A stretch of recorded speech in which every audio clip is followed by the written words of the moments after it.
Donc, tous les jours, je dis bien, nous avons des situations de ce genre où c'est nous-mêmes qui manifestons cette faiblesse d'esprit, ou c'est les autres qui manifestent leur faiblesse d'esprit vis-à-vis de nous. Et l'interprétation que nous devons en faire, c'est ça qui nous permet nous-mêmes de nous soigner, de guérir ou non. Et ce n'est pas le fait de ne pas lui envoyer les sous, ça n'a rien de méchant, parce qu'il est malade. Et il faut qu'on puisse le soigner après. Vous comprenez bien? Alors, mais si plus tard, même vous lui envoyez de l'argent, et plus tard vous apprenez que personne n'est mort, vous allez faire quoi? Et vous allez arnaquer, non? Alors, si dans la même nuit, il a pu trouver 10 personnes, dépose-moi vite là sur mon compte, l'autre aussi dépose vite. Et par bonheur, chacun se dépêche de lui donner ici 100 000, là-bas 50 000, de l'autre côté 200 000. Ça dépend des relations qu'il a avec chacun. Et que la nuit, là, lui, il arrive à rassembler 1 million, qui est fou. Sa grande sœur est morte, non? Et pourtant, la sœur, elle n'est pas morte. Donc, ça veut dire que nous devons vraiment faire beaucoup attention à la santé précaire et à la pleine santé. Alors, je vais m'arrêter là d'abord pour vous laisser le soin de poser des questions que vous voulez. Et je reviens maintenant Et je vais revenir maintenant pour parler avec vous de ce que nous faisons ici à l'ISEP. Est-ce que c'est pour vous aider à avoir la pleine santé ou vous aider à avoir la santé précaire? Selon vous, c'est pour avoir la santé précaire ou bien la pleine santé? On est d'accord? Parce que la pleine santé, est-ce que c'est supérieur ou inférieur à la santé précaire?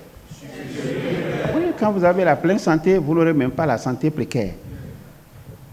Et je vais y arriver tout à l'heure. Vous comprenez bien? Et on peut s'essayer pour dire, si vous faites ça, au bout même de 2 ans, 3 ans, vous n'allez même pas tomber malade. Maintenant, si vous ne tombez pas malade, vous n'irez pas à l'hôpital. Vous ne dépensez pas l'argent. Si vous ne dépensez pas l'argent, l'argent reste. Ou bien, et ça va faire autre chose qu'aller acheter les médicaments. Voilà. Mais c'est comment faire ce qu'il faut faire pour rester en pleine santé. C'est ça le problème. Et ce que nous sommes venus faire avec vous, c'est ce qui vous empêche d'aller maintenant à cette pleine santé. C'est ça que moi je veux montrer. Je ne sais pas si vous comprenez bien. Parce que si ce n'est que la pleine santé, vous savez ça, et je vais revenir là-dessus. Mais qu'est-ce qui vous empêche réellement d'entrer dans la pleine santé? C'est ça que moi je vais vous montrer. Alors si vous savez que je fais ça, ça m'empêche. Je fais ça, ça m'empêche. Je vais faire quoi alors? Je vais garder ce que je fais, ça m'empêche, ou bien je vais sauter ça? Je vais sauter. Et dès qu'on saute les obstacles à la pleine santé, on a finalement la pleine santé.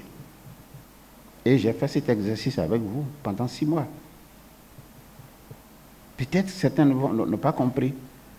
Et c'est peut-être diffus chez d'autres. Mais c'était conscient chez moi. Et j'ai posé les pas les uns après les autres, de manière à ce qu'on aille tous à la pleine santé et qu'à la fin, on puisse dire, mais écoutez, depuis que j'ai commencé cette histoire-là, il y a une stabilité chez moi. Il y a une stabilité, ne serait-ce qu'au niveau de mon esprit. J'ai une stabilité dans mes relations avec moi-même, dans les relations avec les autres. J'ai une stabilité sur le plan professionnel. Les produits que je n'arrivais pas à vendre et tout, ça commençait pas à s'écouler. Et puis je vais dire, bon, alléluia. Quand on dit alléluia, on dit quoi? On dit amen, non? Alléluia. Amen en plus. Nous allons voir ça très prochainement, ce que ça veut dire, amen là. Amen. Je crois que je vais en parler, soit lundi ou mardi dans mon message. Je vais en parler un tout petit peu pour montrer que c'est un socle qu'on a installé dans votre cerveau. Et quand vous répétez amen, amen, amen, c'est que vous signez des chèques à blanc aux gens. Vous signez des chèques à blanc. Et le type, quand il ira maintenant dans votre compte, dans votre, au niveau de la banque là, il va mettre le montant qu'il veut. C'est ça, amen. Vous comprenez bien? Et c'est un mot qui est en fait hébraïque, c'est issu de l'hébreu.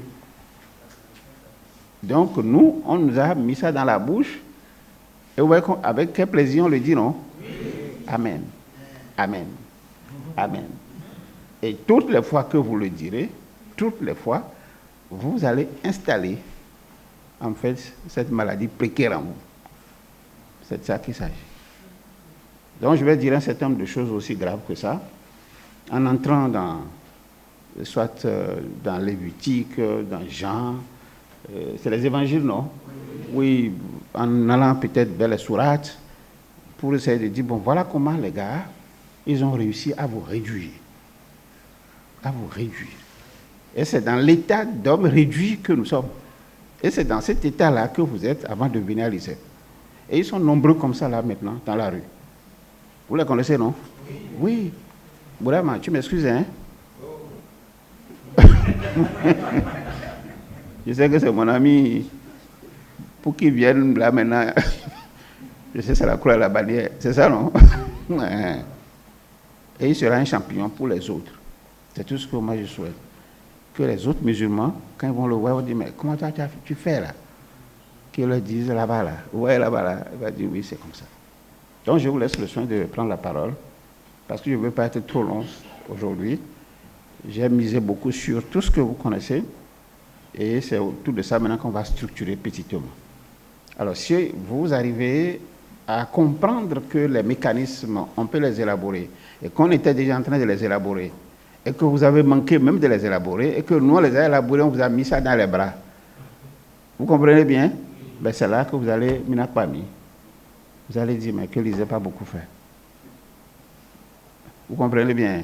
Et donc j'ai été surpris que même des étudiants me demandent de dire comment, mécanisme, comment. Alors que tous les jours, moi on en parle. Ou bien on n'en parle pas? Oui, tous les jours. Et tout à l'heure même, je vais vous montrer les mécanismes qu'on a élaborés ensemble. C'est peut-être dans vos cahiers ou je ne sais pas. Mais quand on n'applique pas, on n'a pas le résultat. Or, ce que moi je sais faire le mieux, c'est d'appliquer. Même si on me dit, je fais d'abord bêtement et je vois le résultat. Si le résultat est bon, je garde. Si le résultat n'est pas bon, je laisse. Est-ce que quelqu'un va mourir pour ça? Non, mais ne pas du tout faire ce qu'on demande de faire, c'est ça en fait qui est le péché.